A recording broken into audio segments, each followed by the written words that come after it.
বাংলাদেশ ব্যাংকের নিরাপত্তা ভল্টে কর্মকর্তাদের সেফ ডিপোজিট সাময়িক সময়ের জন্য ফ্রিজ করতে গভর্নরকে চিঠি দিয়েছে দুদক। সংস্থার পরিচালক কাজী সাইমুজ্জামান মঙ্গলবার গণমাধ্যমকে কথা জানান।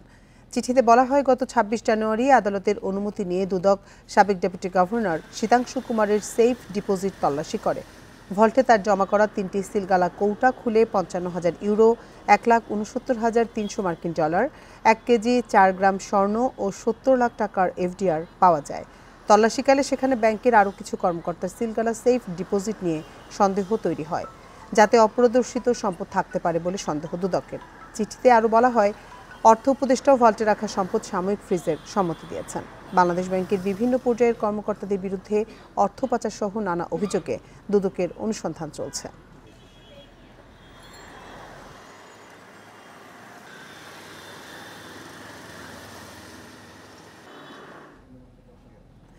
এ নিয়ে বিস্তারিত জানাতে আমাদের সাথে যোগ দিচ্ছেন সহকর্মী রিশাদ হুদা। রিশাদ, আপনি আগের বুলেটিনে যেমনটি জানাচ্ছিলেন, সংস্থার পরিচালক আসলে বিস্তারিত কি বলেছেন এই বিষয়ে? মোট কতজনের লকার জব্দ করার কথা বলা হয়েছে? আপনাকে বিষয়টি জানিয়ে রাখি, এটা হচ্ছে যে বাংলাদেশ ব্যাংকের যে ভোল্ট, এটি কিন্তু রাষ্ট্রীয় সম্পদ। সেখানে যে রাষ্ট্রীয় যে কোষাগার, অর্থাৎ সেখানে টাকা, ডলার, বিভিন্ন দেশের মুদ্রা এবং স্বর্ণ, যেগুলো কিনা বাংলাদেশের সম্পদ, সেগুলো রাখা হয়। এটি সম্পূর্ণ কেপিআই যুক্ত একটি প্রতিষ্ঠান। এখানে কিন্তু কেউ তার ব্যক্তিগত বিষয়ে এটা কিন্তু আহ, ব্যবহার করতে পারে না। অর্থাৎ হচ্ছে এটি বাংলাদেশ যে রাষ্ট্রের, আমি যদি ক্যাজুয়ালি বলি, এটা বোঝানোর জন্য বলি, তাহলে এটা বাংলাদেশ রাষ্ট্রের কিন্তু ব্যাংক অ্যাকাউন্ট। তো এই বাংলাদেশ এই বিষয়টি কিন্তু ব্যক্তিগত কাজে ব্যবহার করতে পারে না, এমনই দাবি হচ্ছে যে দুদকে। কিন্তু জানা গেছে যে সেফ ডিপোজিট নামে সেখানে কিন্তু বেশ কিছু অ্যাকাউন্ট, অর্থাৎ লকার সেখানে আছে। অর্থাৎ যে ভোল্ট, সেই ভোল্টের ভিতরে কিন্তু আরো বেশ কয়েকটি লকার আছে। সেই লকার গুলো কিন্তু বাংলাদেশ ব্যাংকের যে ব্যক্তিগত বাংলাদেশের ব্যাংকের যে উচ্চ পর্যায়ের কর্মকর্তা, তারা ব্যক্তিগত কাজে ব্যবহার করছে। অর্থাৎ তাদের পরিবারের সোনা গয়না থেকে শুরু করে দলিল দস্তাবেজ, টাকা পয়সা, বিদেশি মুদ্রা থেকে শুরু করে সবকিছুই কিন্তু তারা সেখানে রাখছে। এরকম 30 থেকে 40টি লকার সেখানে আছে বলে আমরা জানতে পেরেছি। তবে বাংলাদেশ ব্যাংক কর্তৃপক্ষ আমাদেরকে যেটা জানিয়েছে, এটি কিন্তু তাদের বিধিতে আছে যে তারা তাদের কর্মকর্তারা চাইলে বা আবেদন করলে তারা কিন্তু এই লকার ব্যবহার করতে পারে।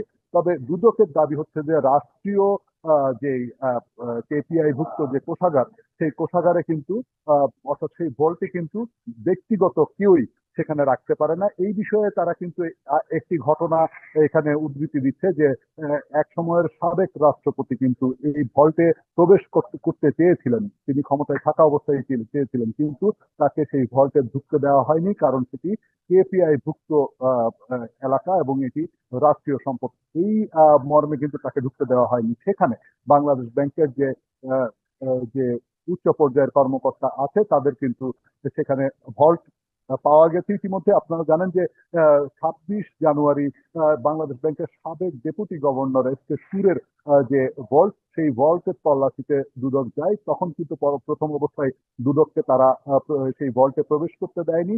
পরবর্তীতে মানে অনুমতি নিয়ে যখন সেই ভল্টে প্রবেশ করে এসকে সুরের লকারটি খুঁজে বাইর করে, সেখানে কিন্তু বিপুল পরিমাণ প্রায় 1 কেজির ওপরে স্বর্ণ পাওয়া যায় এবং প্রচুর বিদেশি মুদ্রা পাওয়া যায়, যেটা কিন্তু স্বাভাবিক নয়।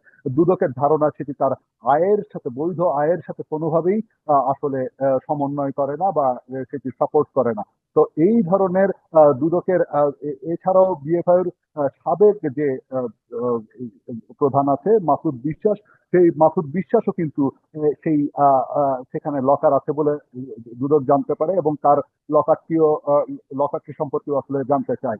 এইরকম বেশ কয়েকজন সাসপিশাস, অর্থাৎ সন্দেহজনক ব্যক্তির লকার সেখানে আছে বলে দুদক জানতে পেরেছে এবং বিশেষ করে তাদের লকারগুলোই সহ বাকি সব লকারগুলোর বিষয়ে যেটি বলেছে যে এই লকারগুলো তাদেরকে না জানিয়ে, অর্থাৎ দুদকের একজন কর্মকর্তা বা কর্মচারী, একজন রিপ্রেজেন্টেটিভ সেখানে থাকবেন, তার সামনে কিন্তু সেই লকার খোলা যাবে, কিন্তু দুদককে না জানিয়ে এই লকারগুলো যেন কেউ কাউকে আর খোলার অনুমতি না দেয়, সেই জন্যই কিন্তু একটি আবেদন দুদক করেছে এবং সেই আবেদন কিন্তু গতকালকে করেছে। আমরা যতদূর জানতে পেরেছি যে এখন পর্যন্ত সেই আবেদন বাংলাদেশ ব্যাংক রিসিভ করেনি। তবে বাংলাদেশ ব্যাংক কিন্তু বারবার বলছে যে তাদের বিধি অনুযায়ী, তাদের যে নিয়ম আছে সেই নিয়ম অনুযায়ী কিন্তু এই যে ভোল্টের যে ব্যবহার, ভোল্টে যে লকারের ব্যবহার, সেই ব্যবহার কিন্তু তাদের উচ্চ পর্যায়ের কর্মকর্তারা করতে পারে। আরেকটি বিষয় আপনাকে জানিয়ে রাখি যে বাংলাদেশ ব্যাংকের যে ভোল্টা ব্যবহারের যে বিষয়টি, সেটির বিষয়ে বাংলাদেশ ব্যাংক যে যুক্তিগুলো দেখাচ্ছে, সেই একই যুক্তি দিয়ে কিন্তু বাংলাদেশের যে বিভিন্ন যে আদালত আছে, আদালতেরও কিন্তু এরকম সম্পদ রাখার জায়গা আছে, অর্থাৎ প্রকৃত সম্পত্তি অথবা টাকা পয়সা অথবা স্বর্ণ অলংকার কিন্তু আদালতের রাখার জায়গা আছে। প্রতিটি ডিসি অফিসে এরকম রাখার জায়গা আছে। সেখানে কিন্তু সেই কর্মকর্তা বা কর্মচারীদের ব্যক্তিগত সম্পদ রাখার কিন্তু এখতিয়ার নাই, বা আমরা যতদূর জানতে পেরেছি যে সেখানে কোনো বিচারক বা কোনো কেউ এই ধরনের ভোল্টে কিন্তু তাদের যে নিজস্ব হেফাজতখানা আছে, সেই হেফাজতখানা কিন্তু ব্যক্তিগত পারপাসে তারা ব্যবহার করে না, কিন্তু বাংলাদেশ ব্যাংক ভল্টগুলোতে কি পরিমাণ অর্থ থাকতে পারে বলে দুদক ধারণা করছে, আর তদন্তে তারা কি কি পদক্ষেপ নিচ্ছে? আচ্ছা, ভল্টে কি পরিমাণ অর্থ থাকতে পারে, আসলে এটা ভল্ট না দেখে, প্রতিটি ভল্ট আলাদা আলাদা ভাবে না দেখে আসলে বলা সম্ভব নয়। সেটি হয়তো ভবিষ্যতে করতে পারে, কিন্তু আমরা একটি ভল্টের নমুনা যদি আমরা দেখতে পাই যে একটি ভল্টে, অর্থাৎ এস.কে. সুরের সাবেক ডেপুটি গভর্নর বাংলাদেশ ব্যাংকের, তার একটি ভল্টে কিন্তু প্রায় 1004 গ্রাম স্বর্ণ, অর্থাৎ 1 কেজিরও বেশি স্বর্ণ পাওয়া গিয়েছে এবং প্রায় 1.5 লাখের মতো ইউএসডি, অর্থাৎ মার্কিন যুক্তরাষ্ট্রের যে মুদ্রা ডলার, সেটি পাওয়া গিয়েছে। এছাড়া প্রচুর ইউরো পাওয়া গিয়েছে। তো এই একটি ভোল্ট থেকেই বোঝা যায় যে বাকি সব ভোল্টে কি পরিমাণ অর্থ থাকতে পারে। আসলে কারো যদি প্রচুর পরিমাণ, অর্থাৎ খুব বেশি মূল্যবান জিনিস না থাকে, সে কিন্তু সেই যে ডিপোজিট, সেটা কিন্তু ব্যবহার করার কথা না। তো এটা থেকেই ধারণা করা যায় যে এস.কে. সুরের ভল্টেই যদি এরকম থাকে, তাহলে অন্যদের কিরকম থাকতে পারে। তবে এই বিষয়ে কিন্তু যদি বিস্তারিত তথ্য জানতে হলে কিন্তু প্রতিটি ভল্ট আসলে চেক করে দেখতে হবে এবং তারপরেই কিন্তু বলা যাবে। এটা অনুমান করে আসলে কেউ বলতে পারছে না। আমাদের সাথে যোগ দিয়েছিলেন সহকর্মী রিশাদ হুদা। পুলিশ নয়, মামলা তদন্তের জন্য স্বতন্ত্র তদন্ত সংস্থা গঠন, বিভাগীয় শহরে হাইকোর্ট স্থাপন, দুর্নীতি বন্ধে বিচারকদের সম্পদের নজরদারি সহ কয়েকটি প্রস্তাব চূড়ান্ত করেছে বিচার বিভাগ সংস্কার কমিশন। কাল প্রধান উপদেষ্টার কাছে এসব প্রস্তাব জমা দেওয়া হবে। সবচেয়ে গুরুত্ব দেওয়া হয়েছে বিচারপতি নিয়োগে বিশেষ আইন ও আলাদা বিচারিক সচিবালয় গঠনে। কাজ শুরুর 4 মাসের মাথায় প্রধান উপদেষ্টার কাছে চূড়ান্ত সংস্কার প্রস্তাব দাখিল করতে যাচ্ছে বিচার বিভাগ সংস্কার কমিশন। 17 ভাগে বিভক্ত সুপারিশের মধ্যে প্রথমেই রয়েছে উচ্চ আদালতে বিচারক নিয়োগে বিশেষ আইন, যা এরই মধ্যে অধ্যাদেশের মাধ্যমে আইনে রূপান্তর করেছে সরকার। এছাড়া অ্যাটর্নি জেনারেল থেকে জেলা আদালতের পাবলিক প্রসিকিউটরদের স্থায়ী নিয়োগে আইন করা, বিচার বিভাগের জন্য স্বতন্ত্র সচিবালয়, আলাদা বাজেট সহ কয়েকটি প্রস্তাব দিয়েছে কমিশন।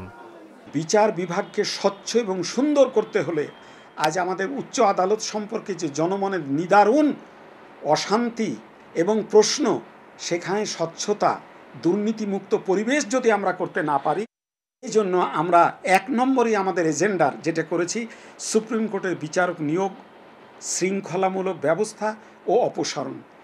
দুর্নীতি বন্ধে 3 বছর পরপর বিশেষ কমিটির কাছে বিচারপতিদের সম্পদের হিসেব দেওয়া ও তা প্রকাশের প্রস্তাব কমিশনের। বিচার প্রার্থীদের ভোগান্তি কমাতে বিভাগীয় শহরে হাইকোর্ট এবং উপজেলা পর্যায়ে আদালত স্থাপনের প্রস্তাবও রয়েছে। উপজেলা কোর্টকে আমরা ডিসেন্ট্রালাইজেশন করে নিয়ে যেতে চাচ্ছি। আমরা হাইকোর্টকে মানুষের দোরগোড়ায় নিতে চাচ্ছি। একটা এজলাসে 2 জন বিচারক 2 বেলায় উঠে, তাহলে কর্মঘণ্টা কতটুকু ইউটিলাইজ করতে পারলো বিচারকের জন্য। তো এক্ষেত্রে আমরা বলেছি অবকাঠামো বিনির্মাণ করতে হবে। তবে কয়েকটি সুপারিশ নিয়ে ভিন্ন মত জানিয়েছেন আইনজীবীরা। পলিটিক্যাল অ্যাফিলিয়েশন নাই এরকম মর্মে তো কোনো কিছু নাই অর্ডিন্যান্সে। তারপর বয়স দেখেছে 45, তো 45 বছর বয়সে বেশিরভাগ লোকই এখানে জজ হতে চাইবে না। তাই ইতিমধ্যে 32 বছর বয়সে তার অনেক বেশি ভালো প্র্যাকটিসের যদি সম্ভাবনা থাকে, কেন জজ হবে? কমিশন মনে করে তাদের বেশিরভাগ সুপারিশ অন্তর্বর্তী সরকারই বাস্তবায়ন করতে পারবে। Zahidul Bashar, independent news, Dhaka.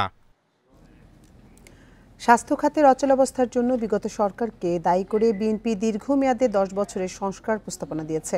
গুলশানের চেয়ারপারসনের কার্যালয়ে সংবাদ সম্মেলনে দলের প্রস্তাবনা তুলে ধরেন বিএনপির স্থায়ী কমিটির সদস্য ডক্টর খন্দকার মোশাররফ হোসেন।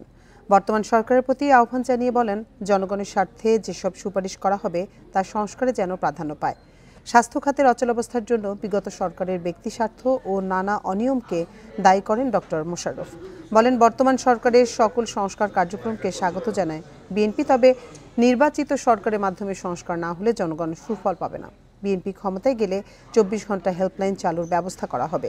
প্রস্তাবনায় বিএনপির 31 দফায় সর্বজনীন স্বাস্থ্য সেবার অগ্রাধিকার পাবে বলেন বিগত আওয়ামী সরকারের আমলে স্বাস্থ্য ব্যবস্থাকে দলীয়করণ করা হয়েছে। লুটপাট এবং দুর্নীতির কারণে সার্বজনীন স্বাস্থ্য ব্যবস্থা নষ্ট হয়ে গেছে।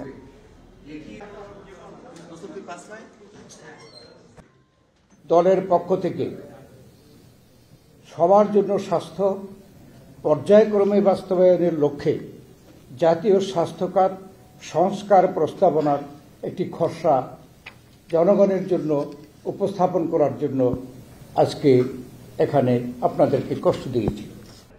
ইজতেমার দ্বিতীয় দিনেও লাখো মুসল্লির ঢল টঙ্গীর তুরাগ তীরে। বুধবার দুপুর 12টায় হবে আখেরি মোনাজাত। পরিচালনা করবেন বাংলাদেশের মাওলানা মোহাম্মদ জুবায়ের।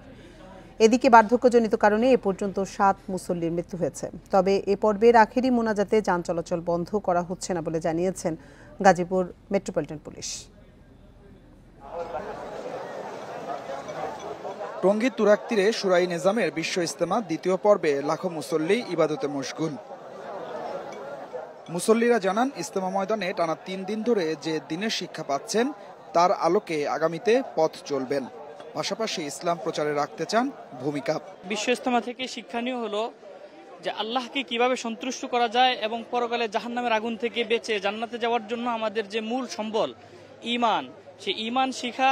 আল্লাহ ভোলা মানুষগুলো কিভাবে আল্লাহকে পেয়ে যায়, দিন ভোলা মানুষগুলো কিভাবে দিন পেয়ে যায় এবং কি নিজের ইসলাহের জন্য সঠিকভাবে আমল করে এই জিনিসগুলো এখানে আমরা শিখে এটা আমরা এলাকায় যে প্রচার করব, নিজে আমল করব। আপনার কাছে খুব শান্তিপূর্ণভাবে ইজতেমা ময়দানে আমরা বিরাজ করতেছি, কোনো ধরনের কোনো সমস্যা নাই।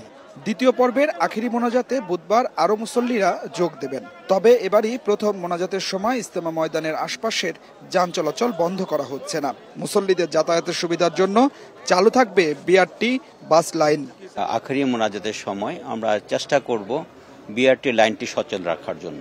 আমরা চেষ্টা করব এটি যেন যান চলাচল যেন সীমিত না হয়ে যায়, স্টপ না হয়ে যায়। যে আপনারা রাস্তায় বসে যাবেন না, রাস্তার যদি সচল রাখা হয় তাহলে ভিতরে মানুষ প্রবেশ করতে পারে। বুধবার দুপুর 12টায় আখেরি মোনাজাতে প্রায় 30 লাখ মানুষ অংশ নেবেন বলে আশা করছেন আয়োজকরা। ফজর থেকেই আমাদের বয়ান শুরু হবে এবং হেদায়েতের বয়ান, নসিহতমূলক বক্তব্যের পরে আমাদের আখেরি মোনাজাত সম্পূর্ণ হবে। এবার আমাদের দোয়া পরিচালনা করবেন মাওলানা জুবায়ের সাহেব। বৃহস্পতিবার সন্ধ্যায় প্রশাসনের কাছে ইজতেমার মাঠ বুঝিয়ে দেবেন শুরাই নিজাম বা মাওলানা জুবায়েরের অনুসারীরা। শনিবার হস্তান্তর করা হবে মাওলানা সাদের অনুসারীদের কাছে। 14 ফেব্রুয়ারি থেকে শুরু হবে ইজতেমার তৃতীয় পর্ব। বুধবার আখেরি মোনাজাতের মধ্য দিয়ে শেষ হবে শুরাই নিজামের বিশ্ব ইজতেমার দ্বিতীয় পর্ব। এরপর মুসল্লিরা ছড়িয়ে পড়বেন পাড়া মহল্লায়। ইজতেমা ময়দান থেকে যে দিক নির্দেশনা পেলেন তা ছড়িয়ে দেবেন মানুষের মাঝে। Adilur Rahman, independent news, Tongi, Gazipur. ইজতেমা ময়দানের বিস্তারিত খবর জানাতে আমাদের সাথে যোগ দিচ্ছেন সহকর্মী আদিলুর রহমান। আদিল, কিছুক্ষণ আগে তো জোহরের নামাজ শেষ হয়েছে, এখন সেখানে কি ধরনের আনুষ্ঠানিকতা চলছে?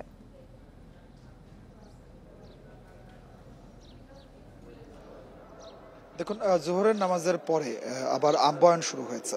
এই আম্বয়ান চলবে একদম আসরের আজানের আগ পর্যন্ত।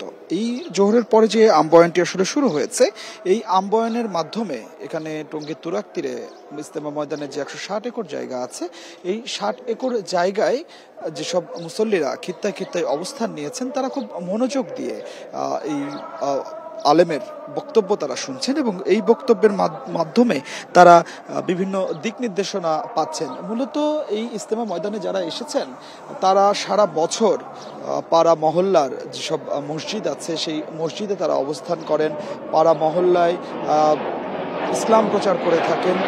ইসলামের বার্তাগুলো মানুষের কাছে পৌঁছে দিয়ে থাকেন। কিভাবে তারা ইসলাম প্রচার করবেন, কিভাবে মানুষের কাছে বার্তাটি পৌঁছে দেবেন, সেই দিক নির্দেশনামূলক বক্তব্যগুলোই এই মুহূর্তে আসলে মুসল্লিদের উদ্দেশ্যে তুলে ধরা হচ্ছে। মুসল্লিরা খিত্তায় খিত্তায় অবস্থান নিয়ে যেমন একদিকে দিক নির্দেশনামূলক বক্তব্যগুলো শুনছেন, অন্যদিকে তাদের দুপুরের যে খাবার সেই খাবারও তারা গ্রহণ করছেন। আপনাকে বলে রাখি যে এই মুহূর্তে বাদ জোহর যে বয়ান হচ্ছে, এই বয়ানটি করছেন ভারতের মাওলানা ইসমাইল গোদারা। তিনি বয়ান করছেন। তার বয়ানের পরে আসরের নামাজের পরে বয়ান করবেন ভারতের আরেকজন মাওলানা জুহাইরুল হাসান। তিনি বয়ান শেষ করার পরে প্রত্যেক পর্বেই এই দ্বিতীয় দিনে যৌতুকবিহীন বিয়ে অনুষ্ঠিত হয়। আজকেও যৌতুকবিহীন বিয়ে অনুষ্ঠিত হবে। প্রথম পর্বে আমরা দেখেছি যে 63টি যৌতুকবিহীন বিয়ে অনুষ্ঠিত হয়েছে। আজকে কতটি বিয়ে অনুষ্ঠিত হবে সেটি এখন পর্যন্ত আয়োজক কমিটি আমাদেরকে জানায়নি। বিয়ে অনুষ্ঠিত হবার পরে আয়োজক কমিটির কাছ থেকে আমরা সেই তথ্যটি পাবো। আমরা যেটি আসলে লক্ষ্য করতে পারছি যে 160 একর ময়দান জুড়ে এই মুহূর্তে মুসল্লিরা অবস্থান নিয়েছেন। আয়োজক কমিটি বলছে যে তাদের হিসাব মতে প্রায় 20 লাখ মুসল্লি এই মুহূর্তে টঙ্গীর তীরে অবস্থান করছেন। আপনি জানেন যে আগামীকাল বুধবার আখেরি মোনাজাত হবে। আখেরি মোনাজাত পরিচালনা করবেন মাওলানা জোবায়ের। দুপুর 12টার সময় আখেরি মোনাজাত অনুষ্ঠিত হবে। এই আখেরি মোনাজাতকে কেন্দ্র করে আরো প্রায় 10 লাখ মুসল্লি টঙ্গীর ইজতেমা ময়দান এবং তার আশপাশে অবস্থান করবেন বলে আয়োজক কমিটি আমাদেরকে বলছে। সব মিলিয়ে প্রায় 30 লাখ মুসল্লি আগামীকাল আখেরি মোনাজাতে অংশ নেবেন। আখেরি মোনাজাতকে কেন্দ্র করে এরই মুহূর্তে সব ধরনের প্রস্তুতি আয়োজক কমিটি শেষ করেছে। ইজতেমা ময়দান ছাড়িয়ে আশেপাশের কয়েক কিলোমিটার এলাকায় মাইকের ব্যবস্থা করে দেওয়া হয়েছে, যাতে যে মূল বয়ান মঞ্চ থেকে এই আখেরি মোনাজাত পরিচালনা করা হবে সেই আখেরি মোনাজাত যেন অনেক দূর পর্যন্ত মুসল্লিরা তারা শুনতে পারেন এবং যে যে অবস্থানে থাকবেন সেই অবস্থানে থেকে যেন আখেরি মোনাজাতে অংশ নিতে পারেন। আমরা গাজীপুর মেট্রোপলিটন পুলিশের সাথে যখন কথা বলেছিলাম, গাজীপুর মেট্রোপলিটন পুলিশ বলছে যে আখেরি মোনাজাতকে কেন্দ্র করে তারাও বিভিন্ন ধরনের প্রস্তুতি নিয়েছে।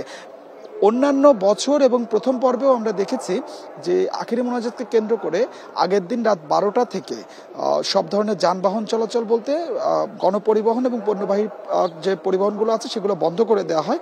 তবে এবারই প্রথম পণ্যবাহী বা কোনো ধরনের কোনো যানবাহন বন্ধ থাকছে না। আখেরি মোনাজাত পরিচালনার আগ পর্যন্ত বা সময়েও পরিবহন চলাচল করবে। উত্তরা থেকে যে বিআরটি প্রকল্পটি আছে সেই বিআরটি প্রকল্পটি চালু থাকবে, সেখান দিয়ে যানবাহন চলাচল করতে পারবে। এবং গাজীপুর মেট্রোপলিটন পুলিশের পক্ষ থেকে অনুরোধ জানানো হয়েছে যে সড়কে যেন মুসল্লিরা আখেরি মোনাজাতে অংশ না নেন, তারা যেন টঙ্গীর তুরাগ তীরে ইজতেমা ময়দানে যেন তারা থাকেন। যানবাহন চলাচলে যেন আসলে কোনো ধরনের কোনো প্রতিবন্ধকতা তৈরি না হয় সেই আহ্বানটি জানিয়েছেন। এবং একই সাথে নিরাপত্তার জন্য প্রায় 10,000 আইনশৃঙ্খলা বাহিনীর সদস্য মোতায়েন থাকছে। অতিরিক্ত ওয়াচ টাওয়ারের ব্যবস্থা করা হয়েছে, অতিরিক্ত সিসি ক্যামেরার ব্যবস্থা করা হয়েছে। প্রশাসনের পক্ষ থেকে বলা হচ্ছে যে আখেরি মোনাজাতকে কেন্দ্র করে যেন কোনো অপ্রীতিকর পরিস্থিতি না হয়, কোনো বিশৃঙ্খলা যাতে তৈরি না হয় সে কারণে প্রশাসন আসলে সতর্ক অবস্থানের মধ্যে থাকবে। আপনাকে একটু বলে রাখি যে আগামীকাল আখেরি মোনাজাত শেষ এর মধ্য দিয়ে সুরায়ে নিজামের যে দুটি পর্ব সেই দুটি পর্ব শেষ হয়ে যাচ্ছে। এরপর বৃহস্পতিবার সুরায়ে নিজামের অনুসারীরা প্রশাসনের কাছে মাঠ হস্তান্তর করে দেবে। এরপরে একদিন বিরতি রেখে প্রশাসন নিরাপত্তা নিশ্চিত করার পরে শনিবার মাওলানা সাদের অনুসারী যারা আছেন তাদেরকে ইজতেমা ময়দানটি হস্তান্তর করে দিবেন। এরপরে মাওলানা সাদের অনুসারীরা তারা ইজতেমা ময়দানে কাজ শুরু করবেন এবং 14 ফেব্রুয়ারি থেকে মাওলানা সাদের অনুসারীরা তাদের যে পর্ব সেই পর্বটি শুরু করবেন এবং 16 ফেব্রুয়ারি আখেরি মোনাজাতের মধ্য দিয়ে দ্বিতীয় পর্ব শেষ হবে এবং এবারের বিশ্ব ইজতেমাটি শেষ হবে। তো ইজতেমা ময়দান থেকে আমার কাছে এটি ছিল এখনকার সবশেষ। টঙ্গী তুরাগ তীরের ইজতেমা ময়দান থেকে জানাচ্ছিলেন সহকর্মী আদিলুর রহমান। মূল্যস্ফীতি নিয়ন্ত্রণে আরও 2 থেকে 3 মাস অপেক্ষা করতে হবে জানিয়েছেন অর্থ উপদেষ্টা ডক্টর সালেউদ্দিন আহমেদ। দুপুরে সচিবালয়ে মন্ত্রিপরিষদ বিভাগের সম্মেলন কক্ষে অনুষ্ঠিত সরকারি ক্রয় সংক্রান্ত উপদেষ্টা পরিষদ কমিটির বৈঠক শেষে তিনি একথা বলেন। অর্থ উপদেষ্টা বলেন, নিত্য প্রয়োজনীয় পণ্যের কোনো সংকট হবে না, সরবরাহ রয়েছে পর্যাপ্ত। তিনি বলেন, এপ্রিলে মূল্যস্ফীতি সহনীয় পর্যায়ে আসবে, জুনে ভালো প্রভাব দেখা যাবে। তিনি জানান, মার্চে সংশোধিত বাজেটে ভ্যাট পর্যালোচনা করা হবে। এ সময় ফল আমদানিকারকদের দাবি অনুযায়ী ফলের বাড়তি শুল্ক প্রত্যাহার করা হবে না বলে জানান অর্থ উপদেষ্টা। বলেন, আন্দোলন করলে করুক, সরকারের কিছুই করার নেই।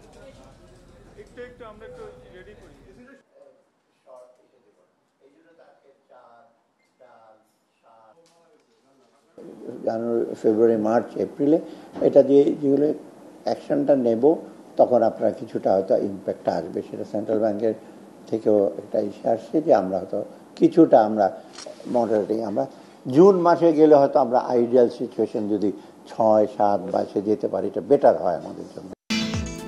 গণ অভ্যুত্থানে নিহত আবু সাইদ সহ অন্য শহীদদের নিয়ে বিরূপ মন্তব্যের অভিযোগে মানহানির মামলায় সাময়িক বরখাস্ত সহকারী কমিশনার তাপসী তাবাসসুম উর্মির বিরুদ্ধে অভিযোগ গঠনের আদেশ দিয়েছেন আদালত। এর মধ্য দিয়ে এ মামলায় তার আনুষ্ঠানিক বিচার শুরু হলো। সকালে রাজধানীর চিফ মেট্রোপলিটন ম্যাজিস্ট্রেট আদালতে অভিযুক্ত তাপসী ও মামলার বাদী আবু হানিফের উপস্থিতিতে শুনানি শুরু হয়। উভয় পক্ষের শুনানি শেষে মানহানির মামলায় অভিযোগ গঠনের আদেশ দেন ঢাকার মেট্রোপলিটন ম্যাজিস্ট্রেট মোহাম্মদ শেফাতুল্লাহ। আদালতের আদেশের বিরুদ্ধে উচ্চ আদালতে যাওয়ার কথা জানান আসামি পক্ষের আইনজীবী। আর মানহানির এই মামলায় আনুষ্ঠানিকভাবে বিচার কার্য শুরু হওয়ার কথা জানায় বাদীপক্ষের আইনজীবী। এর আগে গত 26 জানুয়ারি একই আদালতে মামলাটির অভিযোগ গঠনের শুনানির জন্য দিন ধার্য ছিল। ওই দিন তাপসী তাবাসসুম উর্মি আদালতে হাজির হয়ে আত্মসমর্পণ করে জামিন আবেদন করেছিলেন।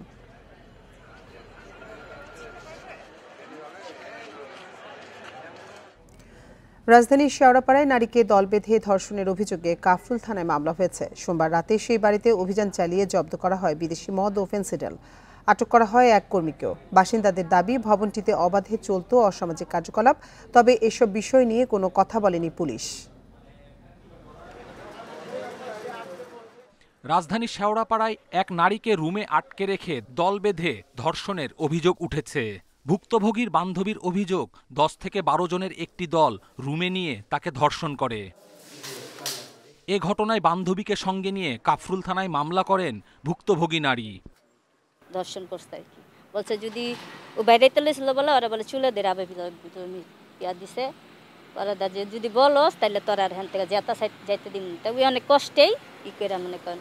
শেওড়াপাড়ার সেই ভবনে সোমবার রাতে অভিযান চালায় পুলিশ। তালা ভেঙে আটক করা হয় এক কর্মীকে। ভবন মালিকের কক্ষ থেকে জব্দ করা হয় বিদেশি মদ ও ফেন্সিডিলের বোতল। মেয়েরা 5 তলায় থাকে। কতগুলো মেয়ে আসতো এখানে? 5-6টা হয়তো, 4-5টা এরকম। আর সারা রাতে খারাপ কাজ চলতো। হ্যাঁ।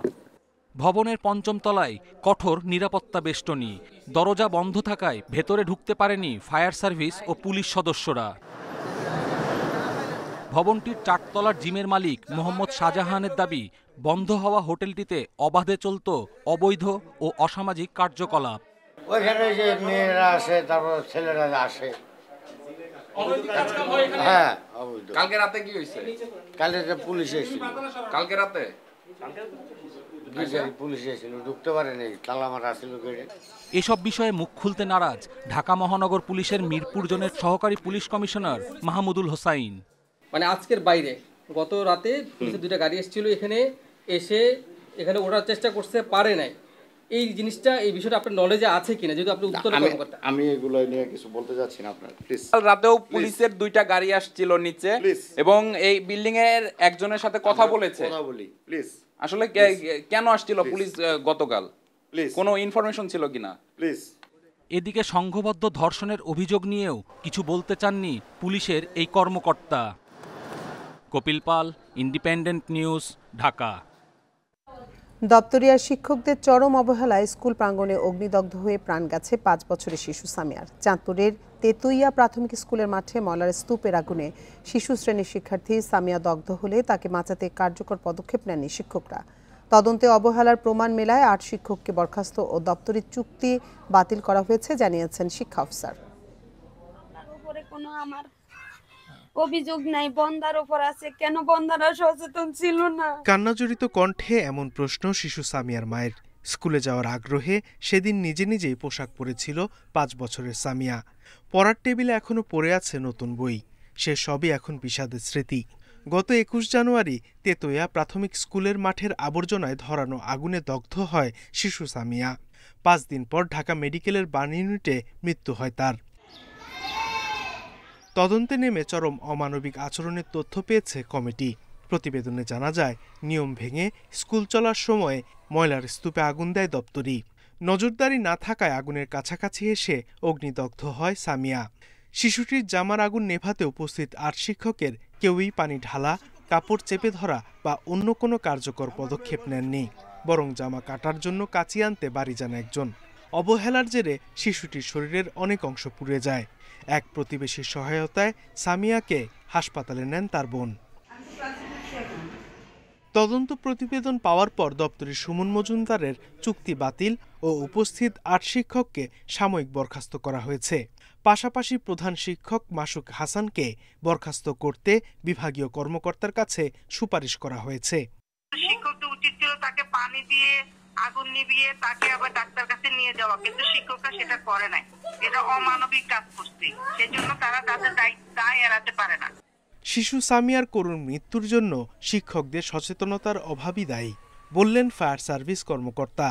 শিশুদের শরীরে আগুন লাগলে আমরা যা দেখবো তৎক্ষণাৎ ভিজা মোটা কাপড় দিয়ে তাকে ঢেকে দেবো,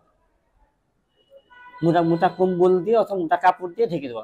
এদিকে ছোট্ট সামিয়ার মৃত্যু মেনে নিতে পারছেন না পরিবার ও এলাকাবাসী। সচেতনতা শিক্ষা দেওয়ার প্রয়োজন, এগুলো কোনো সচেতনতা হয় এই পর্যন্ত কোনো সচেতনতা নাই, শুধু গান বাজিয়ে শিখাইতে আছে। অভিযুক্ত শিক্ষকদের বিরুদ্ধে বিভাগীয় মামলা শুনানি শেষে চূড়ান্ত সিদ্ধান্ত নেওয়া হবে। Independent news. দেশে চিকিৎসা নেয়া ক্যান্সার রোগীরা যেন মৃত্যুর অপেক্ষায়। কোনো সরকারি হাসপাতালেই চালু নেই রেডিওথেরাপির আধুনিক যন্ত্র লিনাক। শুধু একটি হাসপাতালে চালু আছে পুরনো পদ্ধতির কোবাল্ট মেশিন। বেসরকারিভাবে এ চিকিৎসা অত্যন্ত ব্যয়বহুল হওয়ায় রেডিওথেরাপি সেবার বাইরেই থাকছেন রোগীদের একটা বড় অংশ। দেশে ক্যান্সার আক্রান্ত মানুষ 10 লাখের বেশি। এ রোগে খুব জরুরি চিকিৎসা রেডিওথেরাপি। আক্রান্তদের 75 ভাগেরই এই সেবা দরকার হয়। চিকিৎসকেরা বলছেন মাত্র 13 ভাগ রোগী এই সেবা পান। বড় কারণ রেডিওথেরাপি যন্ত্রের ভয়াবহ সংকট। ঢাকা মেডিকেলে 14 বছর ধরে নষ্ট আধুনিক পদ্ধতির লিনাক মেশিন। পুরনো পদ্ধতির কোবাল্ট মেশিন দুটিও কাজ করে না। জাতীয় ক্যান্সার হাসপাতালেও রেডিওথেরাপি সেবা পুরোপুরি বন্ধ। অনেক পেশেন্ট আছে যাদের ট্রিটমেন্টই হচ্ছে রেডিওথেরাপি, তাইলে ওনার যে ট্রিটমেন্ট এই ট্রিটমেন্ট উনি পেলেন না। তাইলে কি হলো, ধরেন ওনার স্টেজটা ছিল 2, সেই স্টেজটা কিন্তু বেড়ে দেখা যাবে 3-4-এ চলে যাচ্ছে। তাইলে অসুখটা কিন্তু ওনার কমছে না, বরং বেড়ে যাচ্ছে। এই 2 হাসপাতাল ছাড়া আরও 8টি হাসপাতালে রেডিওথেরাপির যন্ত্র থাকলেও কোনোটি সচল নেই। শুধু চট্টগ্রাম মেডিকেলে চালু আছে একটি কোবাল্ট মেশিন। আমাদের প্রচুর চিঠি চালাচালি অনেক কিছুই হচ্ছে যাতে মেশিনগুলো ঠিক হয়, এবং সত্যি কথা বলতে কি এগুলো বলতে আমাদের খুব কষ্ট হয়, খুবই খারাপ লাগে, কারণ এই মানুষগুলো যাবে কোথায়। শুধু তাই না, we are the oncologist, we use to treat this patient by radiotherapy, এবং তাতে তার কী লাভ হতো সেটা আমি জানি। অর্থাৎ আমি জানি যে সেই মানুষটার কষ্টটা কীভাবে লাঘব করা যেত, সেটা আমি পারছি না। সরকারি হাসপাতালে যন্ত্র কেনা হলেও নেই মেরামতের ব্যবস্থা। একবার নষ্ট হলে ঠিক করতে চলে যায় বহুদিন। আমাদের একটা উইং অথবা ডিপার্টমেন্ট থাকা উচিত বায়োমেডিক্যাল ইঞ্জিনিয়ারিং, যারা এই ইকুইপমেন্টগুলো নিয়ে ডিল করবে। ক্যান্সার চিকিৎসার জন্য আমি মনে করি যে আরও ইনভেস্ট করা দরকার, আরও মেশিনারিজ দরকার। শুধু কেনা না, সাথে মেনটেন্যান্সের জন্য যোগ্য লোক নিয়োগ করা দরকার। বেসরকারি হাসপাতালের মধ্যে মাত্র 13টিতে রেডিওথেরাপি আছে। ব্যয়বহুল হলেও এসব হাসপাতালেও সিরিয়াল পেতে লাগে কয়েকদিন। এজন্য অনেক রোগীকে যেতে হয় বিদেশে। Hasan Misba, independent news, Dhaka.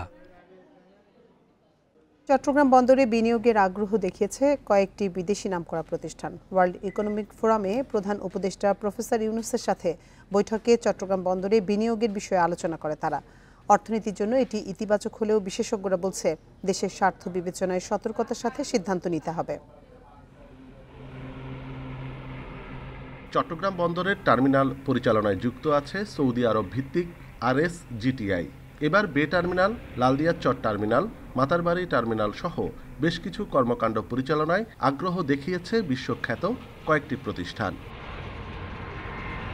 সম্প্রতি সুইজারল্যান্ডের ডাভোসে প্রধান উপদেষ্টার সঙ্গে চট্টগ্রাম বন্দরে বিনিয়োগের বিষয়ে আলোচনা করে কয়েকটি প্রতিষ্ঠান। এদের মধ্যে আছে বিশ্বের শীর্ষস্থানীয় বন্দর পরিচালনাকারী প্রতিষ্ঠান DP ওয়ার্ল্ড এবং AP মোলার ম্যাক্স। বন্দর কর্তৃপক্ষ বলছে, দেশের অর্থনীতির সাথে তাল মেলাতে সরকারের নীতিগত সিদ্ধান্ত বাস্তবায়নে কাজ করবে তারা। এক্ষেত্রে বন্দরে লাভের বিষয়টিও দেখা হবে। বিদেশি বিনিয়োগ এটা সরকারের পলিসি, যেটা যে বিদেশি বিনিয়োগকে উৎসাহিত করা, তো সেই সরকারি পলিসি বাস্তবায়নের জন্য চট্টগ্রাম বন্দর কর্তৃপক্ষ যা যা করণীয় সবই করে যাচ্ছে। এদিকে বিশেষজ্ঞরা বলছে, বিদেশি বিনিয়োগ আসা কাঙ্ক্ষিত হলেও তার বিভিন্ন দিক যাচাই জরুরি। দেশের স্বার্থ নিশ্চিত করেই বিনিয়োগ প্রস্তাব গ্রহণ করতে হবে। লোকজনকে প্রশিক্ষিত করতে হবে। আমরা অনেক সময় চুক্তি করি, মোটা মোটা চুক্তির বই থাকে, ভিতরে পড়ি না পড়ার ফলে এমন চুক্তি করি পরবর্তীতে দেখা যায় যে এটা আমাদের গলার কাটা হয়ে গেছে, ওখান থেকে আমরা বের হতে পারছি না। ঢেলে না সাজাই তাহলে আমাদের যে আগামীতে যে আমাদের রপ্তানি পণ্যের জন্য যে 100টা ইকোনমি জোন আছে, সেগুলো অনেকগুলো ফ্যাক্টরি কিন্তু অলরেডি ইতিমধ্যে কিন্তু তারা কিন্তু উৎপাদনে যাচ্ছে। তো এই চ্যালেঞ্জগুলো কিন্তু আমাদেরকে সামনে আসবে। সম্প্রতি দেশের বন্দরের উন্নয়নে বাংলাদেশ ন্যাশনাল পোর্ট স্ট্র্যাটেজি প্রণয়নে জাইকার সহযোগিতা চেয়েছে নৌ মন্ত্রণালয়। অনুপম শীল, ইন্ডিপেন্ডেন্ট নিউজ, চট্টগ্রাম। আর এই ছিল বিরতিহীন সংবাদ দুপুরের আজকের আয়োজন। ইন্ডিপেন্ডেন্ট টেলিভিশনের সব খবরে বিস্তারিত জানতে চোখ রাখুন ফেসবুক, ইউটিউব এবং এক্সে। এতক্ষণ সাথে থাকার জন্য ধন্যবাদ সবাইকে।